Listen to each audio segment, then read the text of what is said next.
Hello student, social भी सविता में आपका स्वागत है। आज हम 10th क्लास के इतिहास जो है हिस्ट्री, उसका चैप्टर 1 हम कर रहे हैं, यूरोप में राष्ट्रवाद का उदय। तो यहाँ देख रहे हैं चैप्टर का नाम भी लिखा हुआ है और एनसीईआरटी वेस्ट है। आप सभी को पता है कि 10th क्लास में एनसीईआरटी चलती है और सभी बच्चे ध्यान से देखेंगे, बहुत महत्वपूर्ण प्रश्न है। तो हमारा प्रश्न शुरू हो गया। जैसे भी ना क है और ख है काउंसिल कैमक्लो के काबिल और ग है यूनानी स्वतंत्रता युद्ध और ख है फैक्टर फॉर सांसद और ग है राष्ट्रवादी संघर्षों में महिलाओं की भूमिका। तो ये इस पे सब पे टिप्पणी मतलब इस पे हमें परिभाषाएं लिखनी है। तो चलिए हम देखते हैं परिभाषाएं।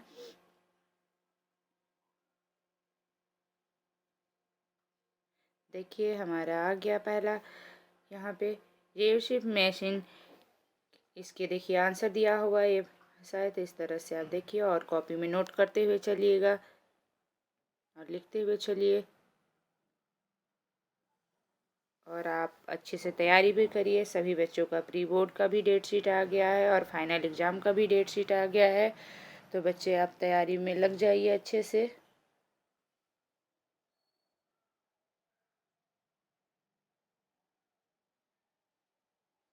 हमारा अगला है ख है काउंटर कैमिलो दे काबूर। अब ये देखिए इसका जो परिभाषाएं लिखा हुआ है देख सकते हैं और नोट करते हुए भी चलिएगा।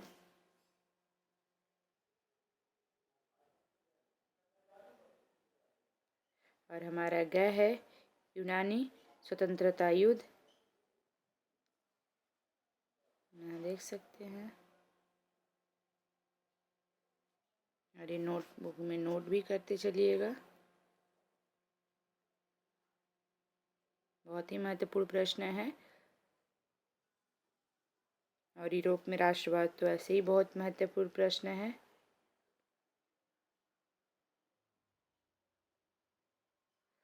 और हमारा गया है फ्रैंकफर्ट संसद, तो इस ये भी देख लीजिए। देखिए और ये अपने नोटबुक में भी नोट करते हुए चलिएगा।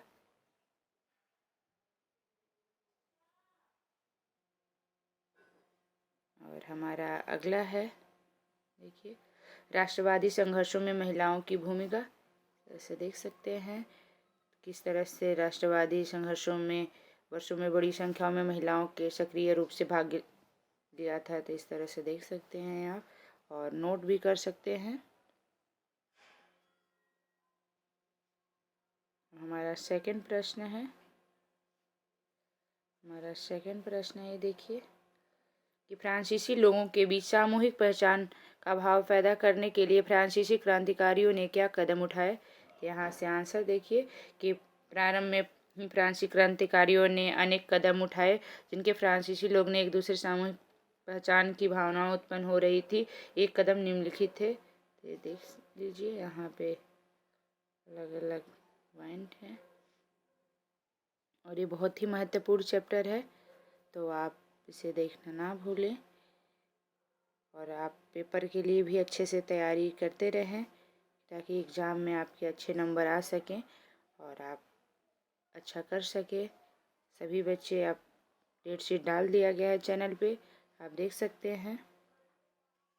अगला प्रश्न है हमारा थर्ड जो प्रश्न है, मारियान और जर्मेनिया कौन थे, जिस तरह इन्हें चित्रित किया गया उनका क्या महत्व है। तो इस तरह से देखिए क्वेश्चन है हमारा और ये देखिए ये क्वेश्चन है और यहाँ पे हमारा आंसर है और ये देखिए तो मारियान और जर्मेनिया अत्यधिक प्रसिद्ध थे। तो यहाँ पे दोनों के बारे में भी लिखा गया है।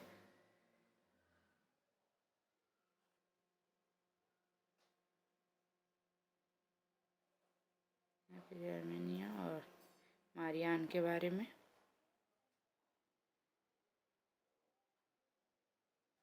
इस तरह से देख सकते हैं और नोट करते भी चलिएगा। और अगला प्रश्न हमारा फोर्थ है, जर्मन एकीकरण की प्रक्रिया का संक्षेप में पता लगाएं। देखिए हमारा जर्मन जो एकीकरण का था, यहाँ 8 पॉइंट दिया हुआ है जर्मनी। तो ये आंसर हो गया यहाँ से पहला, दूसरा पॉइंट, तीसरा, चौथा, पाँचवा, छठा, सातवां और आठवां। ये सारे नोट करते हुए चलिएगा और इसी तरह से आप अपने एग्ज़ाम में भी लिखते हुए चलिएगा। और आशा कर रहे हैं कि आपके एग्ज़ाम की तैयारी बहुत अच्छे से हो रही होगी और आप अच्छे से प्रिपरेशन करिए।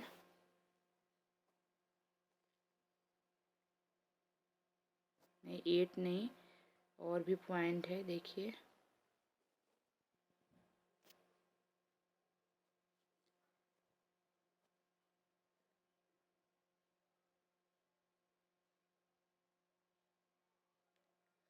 ये 12 तक पॉइंट है, तो हमने 8 तक देख लिया था। ये देखिए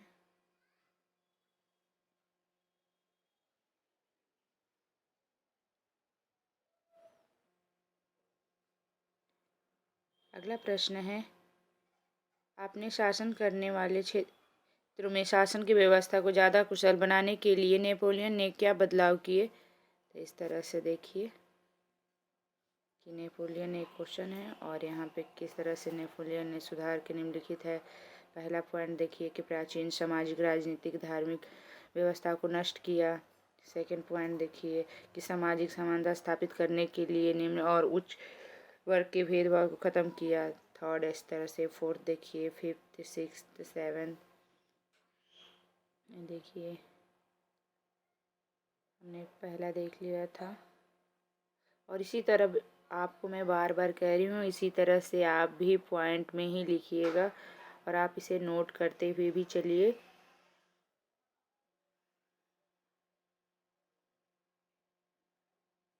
तरह से देखिए।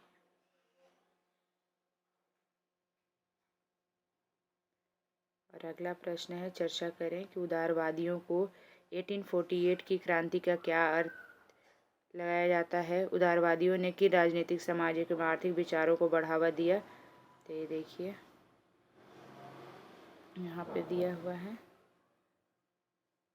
ये प्रश्न है और यहाँ पे आंसर देखिए। और यहाँ पे दिया हुआ है कि आपके राजनीतिक, सामाजिक और आर्थिक। तो फिर अभी हमने राजनीतिक क्षेत्र के बारे में देखेंगे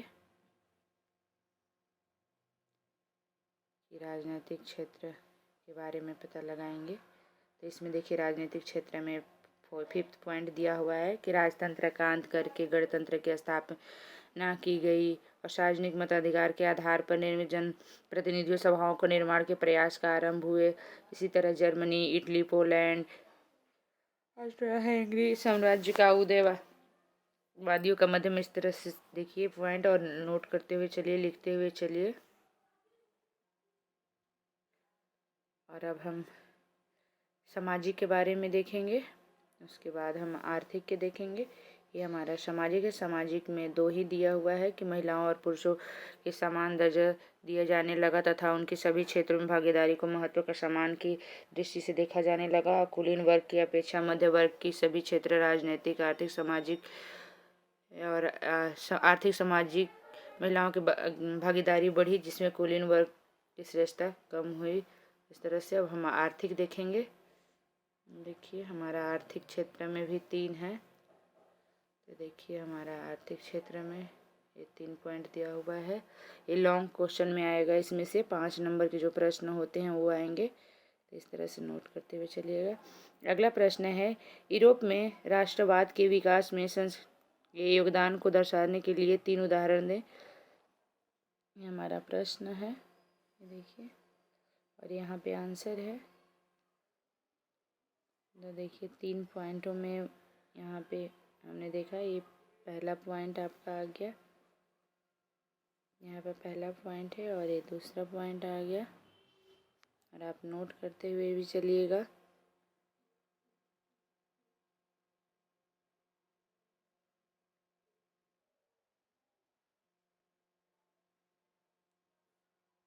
देखिए आपका ये दूसरा और ये तीसरा पॉइंट है।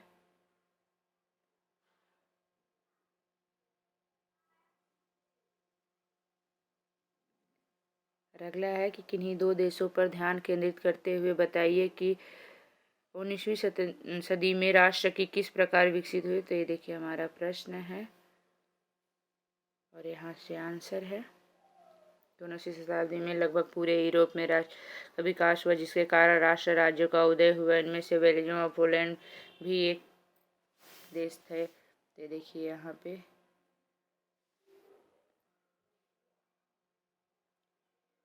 पे बेल्जियम के बारे में बताया गया है। देखिए बेल्जियम के बारे में यहाँ, और आगे पोलैंड के बारे में बताया गया है।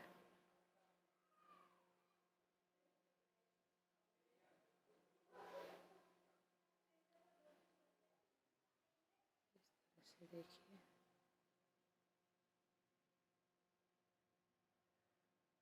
अगला प्रश्न हमारा है,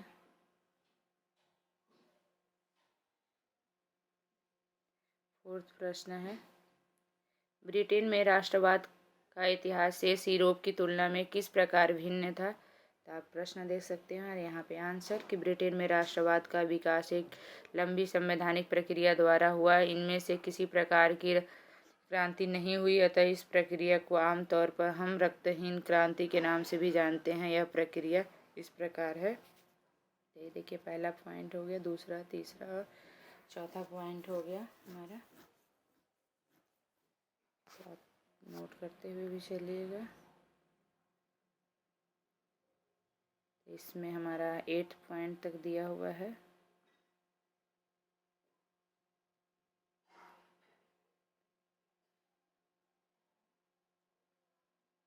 देखिए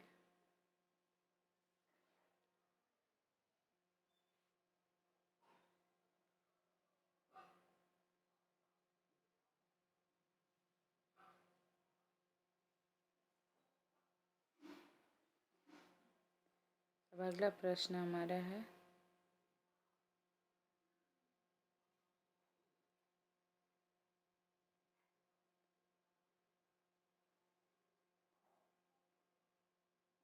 बाल्कन प्रदेशों में राष्ट्रवादी तनाव क्यों पनपा। ये देखिए आंसर भी यहाँ पे दिया हुआ है नीचे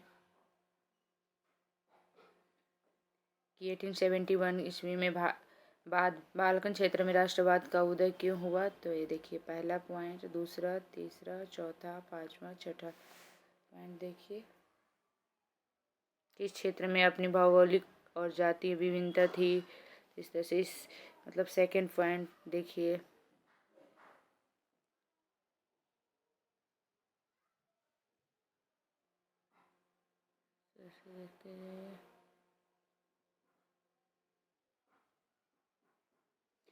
और नीचे देखिए दिया हुआ कि उपरोक्त कारणों से इस क्षेत्र में यूरोपीय देशों में इन राज्यों के आसपास कई युद्ध हुए, जिनके अंतिम परिणाम प्रथम विश्व युद्ध के रूप में सामने आया। और ये हमारा प्रोजेक्ट वर्क है, तो इसे नहीं करना है आपको। ये देखिए प्रोजेक्ट वर्क, जो प्रोजेक्ट दिया जाएगा आपको कुछ फाइल बनाने के लिए, तो ये नहीं करना है आपको, बस इतना ही करना है। और नेक्स्ट वीडियो में हम जल्द ही मिलेंगे। धन्यवाद।